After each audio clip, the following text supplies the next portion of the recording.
Bom dia, Caião. Tenho Bom 37 anos e uma mulher, tá? Uhum. E quando tinha 10 anos vivi uma experiência estranha. Meus pais foram em um lugar onde um homem fazia cirurgias espirituais. Minha mãe estava com pedra na vesícula e meu pai levou ela lá. Entrei com ela. Havia muitas pessoas nas macas sendo operadas. Ou sei lá o que era aquilo. Chegou o tal homem, mandou eu assistir ele operando minha mãe. Ele abriu ela, foi tirando as pedras, uma a uma na minha frente, e jogando numa bacia. Ninguém ali sentia dor de estar sendo aberto, e eles assistem tudo e diziam que não sentem nada.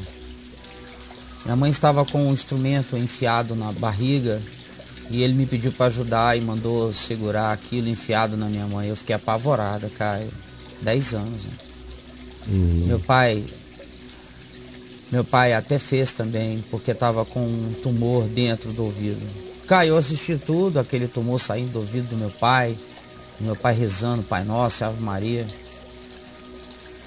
Minha mãe e meu pai refizeram os exames e nada mais constou nos exames. Hoje eu penso que só pode ter sido coisa do diabo. Como pode pessoas ser operadas e abertas sem sentir nada? Hoje eu falo para minha mãe que tudo aquilo era coisa das trevas, mas ela diz que o diabo não faz o bem para ninguém.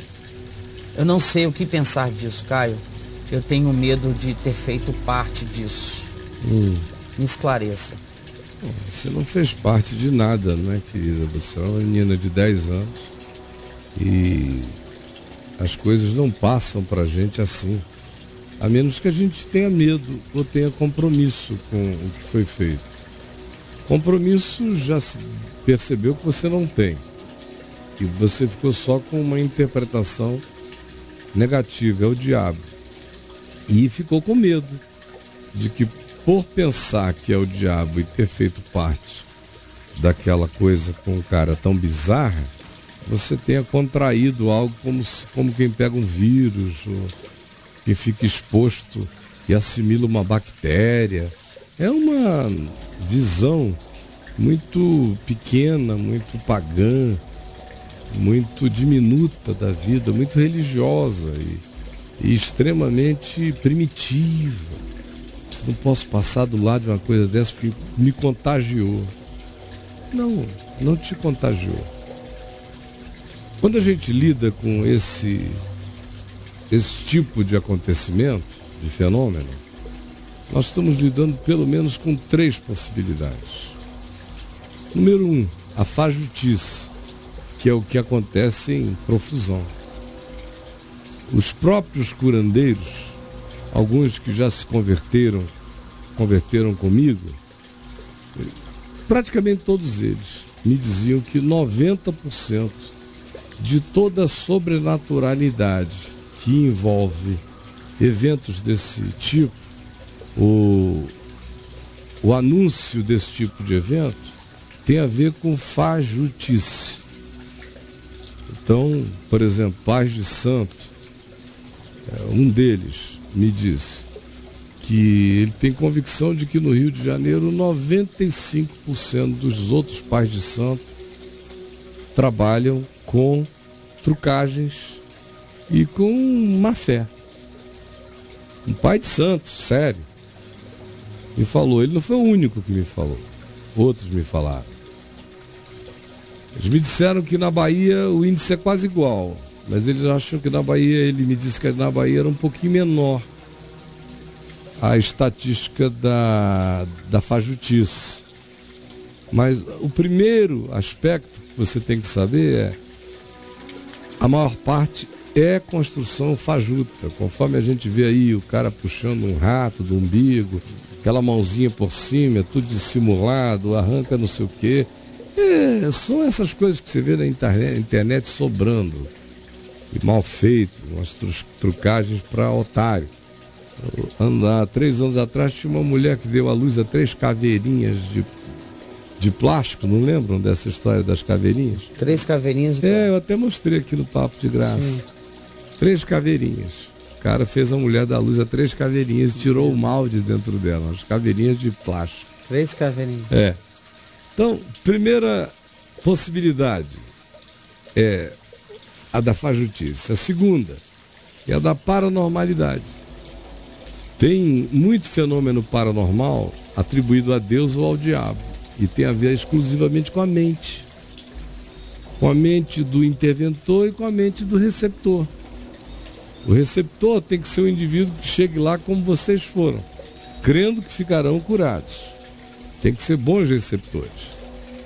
E o interventor tem que genuinamente ser consciente das expressões ou manifestações de natureza paranormal que ele experimente. Aí você diz, e num caso como esse, como isso pode ter acontecido? Bom, como todas as manifestações paranormais acontecem, elas também vêm carregadas de uma dose muito grande de sugestão por parte dos receptores, que são, no caso, seu pai e sua mãe, ficaram super impressionados. Isso já anestesia, as pessoas não têm a menor ideia de que a gente só sente dor no cérebro, e a gente só não sente dor no cérebro. Quando você toma um remédio para não sentir dor, ele não vai se concentrar no lugar da tua dor. Ele vai para um dado lugar no teu cérebro, onde ele vai inibir a sensação de dor. Tudo acontece aqui, nada acontece fora de mim. É por isso que eu tomo uma anestesia que faz efeito no meu cérebro, e alguém pode cortar o meu braço e eu não vou sentir nada. Não foi o meu braço que ficou anestesiado, é o meu cérebro que está impedido de processar aquela dor. Do mesmo modo, acontece sem anestesia química. Existem anestesias de natureza psíquica, por impressão, por indução, por extremo desejo, por crença, por fé, por necessidade. A gente vê esse fenômeno acontecer da anestesia, inclusive quando o sujeito tem uma hiperdose de adrenalina. Você sofre um acidente, no susto, você faz coisas impensáveis. Levanta um carro para tirar o braço de um filho de baixo sem perceber.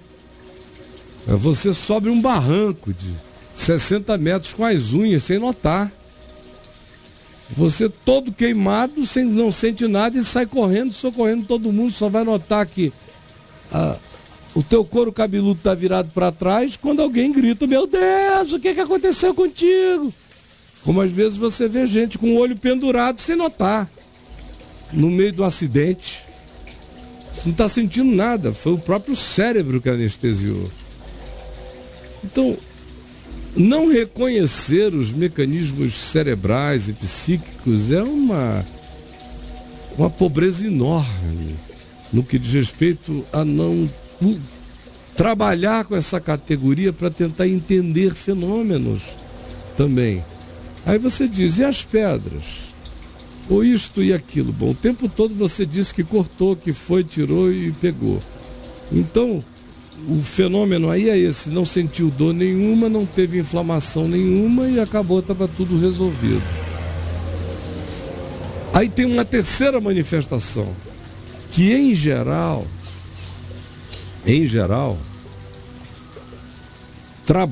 gosta de trabalhar com a genuína manifestação paranormal.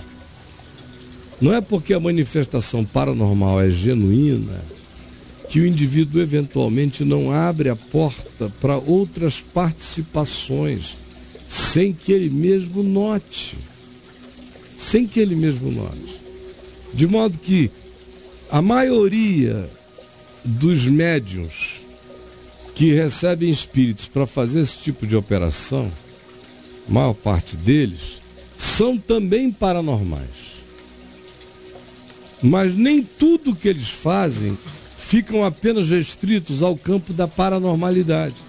Algumas coisas que esses genuínos paranormais, e que também são médiuns, fazem, frequentemente se abre para outras dimensões espirituais, e é aí que mora o perigo. Porque o Evangelho não ensina nenhuma forma de operação de milagre, de hora marcada, de dia certo, de agenda feita. O Evangelho não ensina que o poder de curar habita a mão de um homem, de nenhum homem. O Evangelho não dá nenhum estímulo para a fetichização do poder no incorporamento de um indivíduo, como se o indivíduo passasse a ser o dono daquele poder. No Evangelho isso não há. Isso há em outros grupos, aonde quem tem o poder é o mediador, é o sacerdote, é o médium, é o indivíduo. Por isso é que você não vê no Evangelho nenhum indivíduo com poder paranormal operante de si mesmo, ou seja, com a capacidade de realizar tal coisa quando quer que queira. No Evangelho, só Jesus faz isso quando quer que queira, e olha lá. Porque em Nazaré ele encontrou gente que não queria receber cura ou não cria na cura, e ele, diz o texto de Marcos 6,6, e ali ele não pôde fazer muitos milagres, senão somente uns poucos, impondo-lhes as mãos, porque o pessoal era descrente. Então, você não vê no Evangelho ninguém dizendo: Deus me deu uma dotação paranormal e eu curo quando eu quero, eu opero quando eu desejo. Não. Esse tipo de controle não pertence aos céus. Esse tipo de controle é o que ambiciona-se na terra. Portanto, o espírito dessa prática já é contra o espírito do Evangelho, independentemente do que estejam fazendo. A própria, vamos chamar de filosofia dessa espiritualidade, já é contra o espírito ensinado por Jesus de dependência a Deus no Evangelho. Isso é o que eu quero te dizer sobre o fenômeno. Se o médium estava também possuído disso ou daquilo, eu não estava lá, eu não sei quem é o médium. Agora, eu tenho amigos médiuns que se converteram e todos deixaram de ser médiuns e de viver essas fenomenologias que antes praticavam. E todos eles têm certeza de que, além de qualquer dotação psíquica que tivessem, o que mais estimulava essas manifestações psíquicas era o vínculo que eles admitiam ter com determinadas entidades espirituais. Ora, dizendo isso, eu quero apenas finalizar lhe dizendo duas coisas. O que aconteceu com seu pai e sua mãe, não discuta com seu pai e com a sua mãe. Nem chame mais esse assunto à tona. Porque já houve muitos de nós que no passado recebemos intervenções de natureza espiritual duvidosa e nos convertemos ao Evangelho e tudo se fez novo. Ninguém tem que sair quebrando pacto. A conversão quebra todo pacto. O entendimento pela fé acerca do que Cristo fez na cruz quebra todo pacto. Rasga todo pacto, toda dívida, rasga tudo. Eu não tenho que quebrar mais nada. Cristo quebrou na cruz. Quando eu creio, eu estou livre. Não fica nada, resquício nenhum, sequela espiritual nenhuma. Eu estou lavado.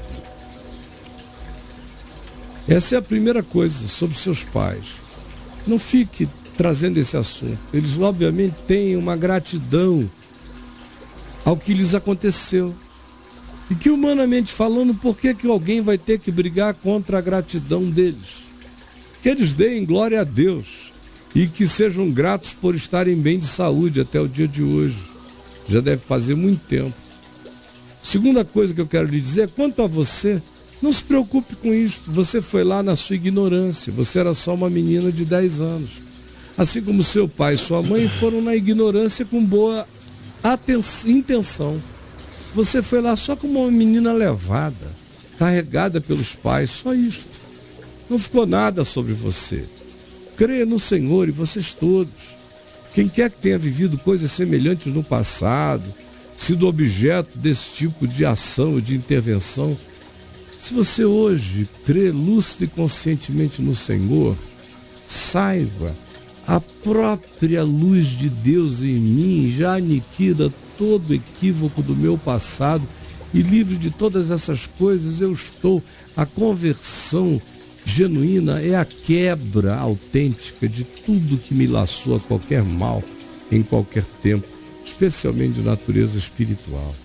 Por isso, descanse, filha, e pare de ficar reeditando essa aflição, mas firme-se no Evangelho, ponha as suas raízes na palavra, edifique-se na fé. O que falta a você é crescer na fé, se encher de fé, e tudo isso inexiste. Para de existir pra gente. Já não é porque nunca foi mesmo. Você entendeu? Um beijo.